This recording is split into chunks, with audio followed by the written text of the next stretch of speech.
Hello everyone, welcome back to my channel. I decided to do a on-the-spot video today because I was in the midst of repotting and decided why not record. So some of the reasons that we may have to repot a plant or an orchid, as you see here, are mainly because of seasons and things like the media going bad. However, in my case, I had an instance of a plant that was staying too wet because this plant was in this pot and the pot was just staying way too wet. So I transferred it into my double cup method. So here I just have the bark and the moss that I potted it in soaking for a little bit before I return it back to the shelf. And I thought, since I was going to repot a second plant for the opposite reason, why not record it? So I think I actually did repot this in another video, or maybe I didn't record it, but I basically have put this into a clay pot as a test because I know that my complex, this is what's called a complex Paphiopedilum or a bulldog Paphiopedilum, I know that they're a bit more resilient than the rest of the hybrids or rest of the plants, so I decided to test it. And although it's doing okay, it just dries a bit too fast. So we're actually going to transfer this plant into this pot and probably sit this pot in here because I do have it on my top shelf of my orchid grow space, and my top shelves are sort of the showy area. So just to jump into what we're doing here for the repotting, I do have a couple of materials that I want to show. So I'll be using sphagnum moss. This isn't normally one I use, but it was available at my local Lowe's. So I grabbed some because it was pretty cheap, pretty economical. And we also have an orchid mix that I've actually already put into, I normally keep everything in the bin, so I'll just show you what that, I'll show you what that looks like. So it's very, very fine bark and perlite. Very, very fine bark, which means that it's going to be extremely retentive for us. So let's actually keep that over here since I'm going to be using it shortly. And let's get going with unpotting this baby first. Shouldn't be too bad because I did repot this a while ago, and guys, I do think she might be blooming because the bottom of the base is getting pretty bulbous there. So I really want to make sure that the medium that it's in is going to be something that is going to support all the new growth. And already I can see that this medium is kind of drying out, and I just watered it yesterday. I've been watering this every day because, as you can see, the clay just dries on the sides. Excuse me, the clay causes the medium to completely dry and stick to the sides. So what I'm gonna do is not only put this in a plastic pot that retains the moisture, but I'm also going to down the bark size. You can see that that bark is probably like a medium size, and the bark that we're switching to along with the perlite is very small and fine. And I may or may not actually have to use sphagnum moss, but given my super dry desert environment, I probably will be going with adding just a bit of moss into the pot. There we have it. The root system is decent on here. It's not a bad root system. Again, I just did a recent repot, so any of the bad roots are most likely already removed from this. As you can see there, just want to take off some of this. I'm not going to go crazy about taking everything off because, again, the medium is new. And no mushy roots. Everything is nice and firm. This is interesting the way that segmented there, but I'm quite sure that we have a bloom in here. So I'm going to be very gentle with this, not to cause any type of stress.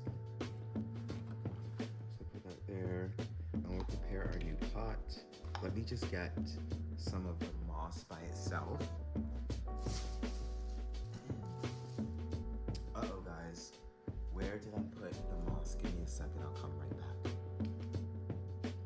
Okay, so I'm back and I have no idea where I put the moss. I'm not opening a new pack, so I'm just going to use some of the old moss from the prior repot, since this is actually really good moss. By the way, the moss that I use is called spag moss, I believe. Yeah, I believe it's called spag moss, and it comes in a very compressed brick. It doesn't come all like this. It's very light and fluffy and extremely water retentive. I love it. But for now, we are going to just add these strands of moss. See, I have some of the, see this moss here, this darker looking and a lot more wet, and that's from here, and it's just not the quality of the other moss, but in this instance, that's okay. So go ahead and add some of the bark there. And I like for my moss to touch throughout the pot, so I want to make sure that this area here where the moss is showing is touching the next area of moss that I'm putting in.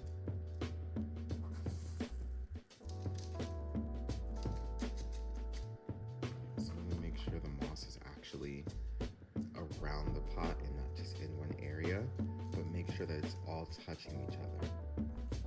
So let's go ahead and tuck our plant down there. And we want to put it pretty deep in there, and I think I want it deeper than that because I'm quite certain that these leaves are going to die off. If not soon, they just will. And there were, I can't show them, but there actually were like 2 roots down there that dried off. So I'm actually going to take some of this out. Take some of that out. And put, oop, bent that leaf there. And make sure that this can get pretty down deep in there, see? So we just want to make sure I'm able to cover the base of my plant. And then we'll fill the bark in.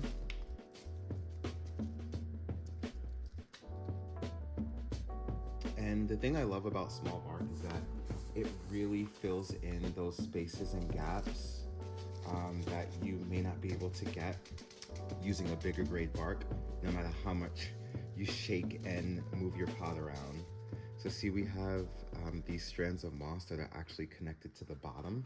So now we want to just add in a bit more moss to make sure that our moisture is evenly distributed throughout the pot. So just more moss in there. Moss. And then bark.